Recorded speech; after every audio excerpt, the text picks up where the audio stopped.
Introduce my dear friend Jessie Macpherson, CEO and founder of St Kilda Mums. Over to you, Jessie. Thank you. Thanks, Peter.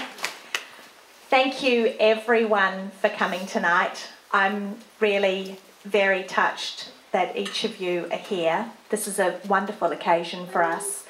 Everyone in this room does something really special to support families that are experiencing disadvantage, and with your help we've been able to create something and make a significant and very positive impact on the lives of at-risk families, and as Peter said, we couldn't have done it without your help, everyone in the room, so thank you. On behalf of everyone here at St Kilda Mums, I can say that we're tremendously excited to show off this beautiful warehouse to you. This warehouse has been quite a game changer for us. We were really constrained in the warehouse across the road. We had people wanting to give us donations. We didn't have the room to store them. We had people wanting to volunteer for us, work groups that wanted to come in, and we had to turn them away because we didn't have the space for them. And all of that has changed with this second warehouse. So we're tremendously proud of the beautiful fit out. We've got some wonderful pro bono supporters here today. We've got builders, there were electricians and plasterers and carpet layers and carpet cleaners and cleaning companies and security companies, all sorts of amazing people that contributed to the fit out of this building. A lot of them are here today, and I'd like to say a big thank you to all of you. It's amazing. Thank you. When you have a workforce that works entirely for love, it's very important that their workplace is warm and comfortable and clean and safe and beautiful. So we're very grateful for the support for fitting out the warehouse. Thank you. I'd really also like to acknowledge Danny Minogue, who's here tonight. Danny took our story to the project. Have the project team showed up, by the way, Nick and Angela? I haven't seen them yet. She took our story to the project, and you know, as a result of that 6 minutes on national television on the 22nd of February, we raised enough money to pay the rent on this warehouse for 18 months. Yep. But not only that, 2,000 new donors supported us for the first time. And 1,000 of those new donors don't even live in Victoria. So what an incredible result. I find it quite amazing to think of those people living in Queensland and WA and Ireland and Kuwait who supported us, and you know, what compelled them to support our cause? Well, it was a beautiful story, well told, and thank you to the project team and Danny, really, who was the dynamo who made that happen. Thank you. We have a beautiful memento for you, Danny.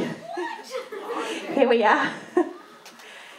Thank you very much. I hope you know how special you are, because you're very special to us. Thank you.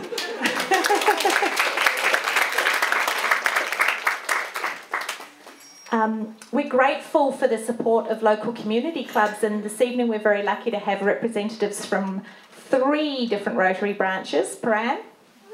Woohoo! Albert Park? Yay! And Brighton.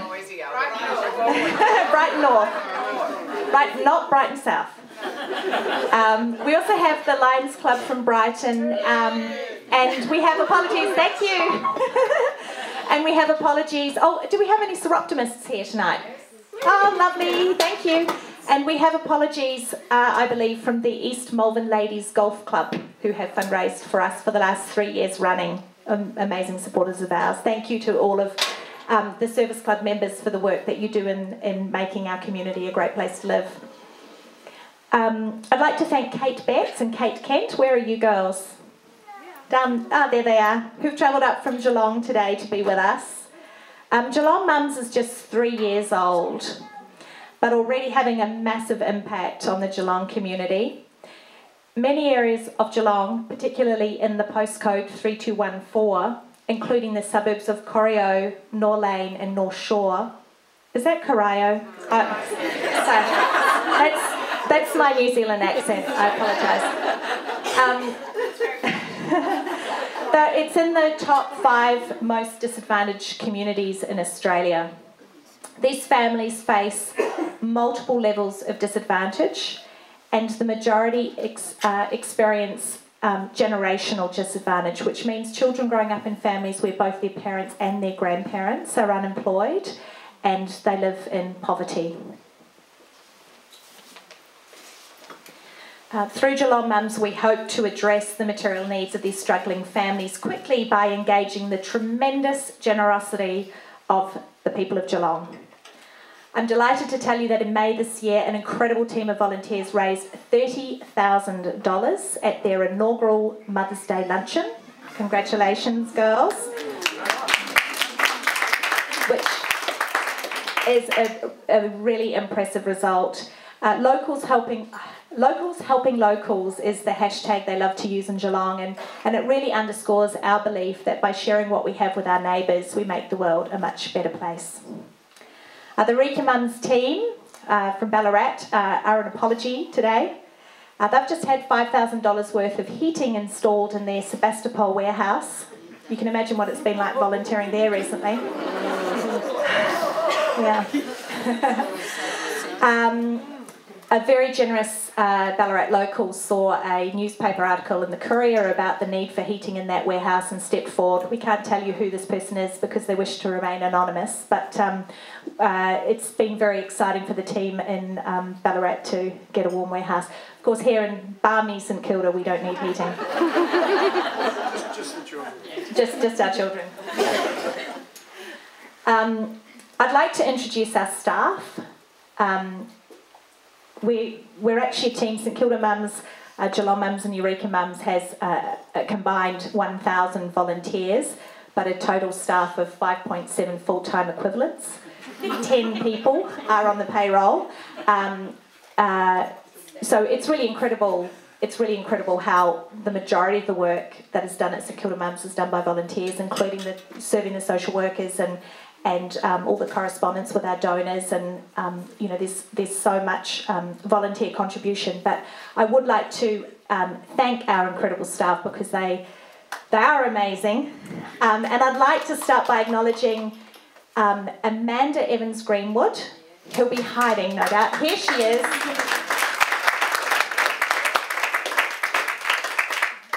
I must say you look beautiful tonight, Amanda.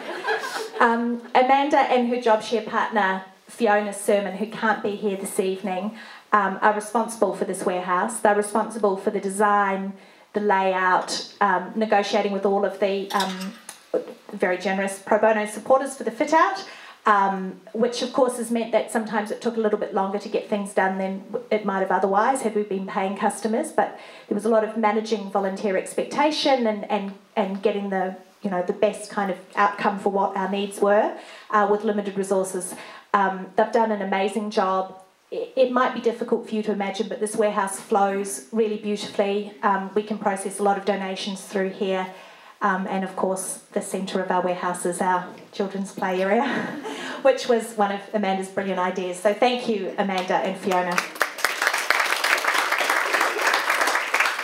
I'd also like to thank our social service liaison job share, which is Emma, who's filming me right now, and Helen. Hands up, Helen. Helen's also one of our founding committee members, but she and Emma on a day-to-day basis deal with hundreds of emails from social workers and manage all the requests and all the orders and make sure that we have exactly what the social workers need when they arrive to pick up. So they have a very, very important job in serving the communities and making sure that the beneficiaries get the best out of our service.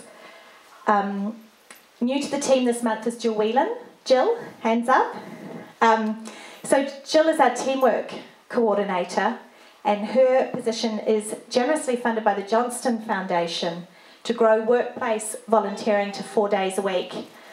Workplace or corporate volunteering, as it's also known, is very important in our ability to process donations. And the other exciting thing about workplace volunteering is we're turning it into a revenue stream, as businesses are happy to pay for their staff to have an enjoyable day of community service. A typical volunteer might be here for 2 or 3 hours. A workplace volunteer will be here for 6. So you can imagine what a team of 15 can achieve in a 6-hour day. It's really critical for our ability to grow. We'd like to thank Jen, Joy and Lexi. Where are you ladies? Over there. For the Johnson Family Foundation, who have funded Jill's position. Thank you.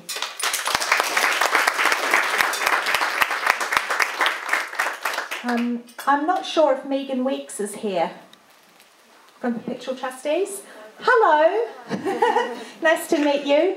And what about Phil? Phil Harrington? I don't think he made it. Okay, thank you. I wanted to thank you too. Megan is from Perpetual Trustees and Phil Harrington is from the Samuel Nissen Foundation, and they very generously funded my salary for the past 12 months, but also made it possible for us to employ our first fundraising manager, Fiona Atkinson.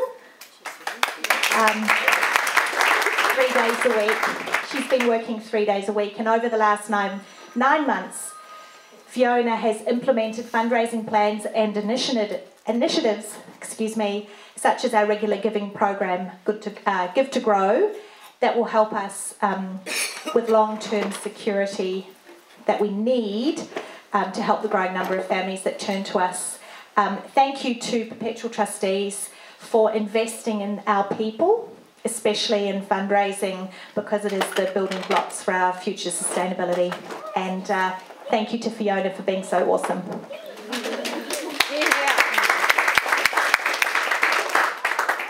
Thank you to all of you that support us by donating to our fundraising appeals, by making a monthly gift or funding specific programs and needs, and by donating your children's clothing and equipment, or by providing pro bono services. Every bit of support allows us to help some of the most at-risk families in Victoria. Finally, I'd like to thank all the volunteers who are here tonight. Pink apron girls, those ones. You're the very backbone. There are some guys too, by the way. I shouldn't just say girls. You are the backbone of everything that we do here at St Kilda Mums, and this also includes our very committed and supportive Committee of Management. So we have Jess Vincent, our Treasurer, there. We have Linda, our Vice Chair, Peter, our Chair, who you know, Helen, our Secretary, Laurel is here somewhere. Hi, Laurel, and Stacey is an apology for this evening, but you know, it's pretty incredible to think that this Committee of Management took this tiny little idea of ours. Your dining table. Oh, yes, of my dining table, and have turned it into where we are today, and who knows what the future will hold with such amazing guidance and support. Thank you so much to all of our Committee of Management. There's a large number of volunteers here tonight who can tell you what exactly it is they do when they volunteer here, and they can tell you why they do it and why they love it. So I hope you have a chance to speak to our volunteers and find out what it is that they love about St Kilda Mums, Geelong Mums, and Eureka Mums. We'll tell you about Eureka Mums too. And any specific questions you might have about the running of this warehouse, I'm sure they can answer those questions too. We have a very ambitious plan for the next 12 months. We plan to help 10,000 families in Melbourne, Geelong and Ballarat. And we also have a plan in place to reach those families that live in remote and regional Victoria in partnership with regional transportation companies. It's a model that we know works. It's a cost-effective way to get the gear to where it's needed, and it doesn't involve opening any more warehouses. So we'll continue to provide our support to like-minded agencies. We call them sister organisations here in Victoria. We've been working with Olivia's Place in Warragul, and we've also been working very closely with Caroline Chisholm, who have been doing what we do in rehoming nursery gear. They've been doing that for about 30 years now, and they operate here in Melbourne and also in Shepparton. So what we're doing to support those organisations is we're gifting them our intellectual property and the use of the mobile application that we've created for running all the safety checks and recording of the donations as they're distributed. So We are very supportive of like-minded groups with shared values, and we'll continue to do so because we think it's the right thing to do. Our goal is to help every Victorian family get the gear that they need to keep their babies safe and warm. We think that every baby deserves the same safe start to life, and we want to give every baby the opportunity to flourish. As Peter said, it really does take a village to raise a child, and we are very happy that you live in our village. Thank you.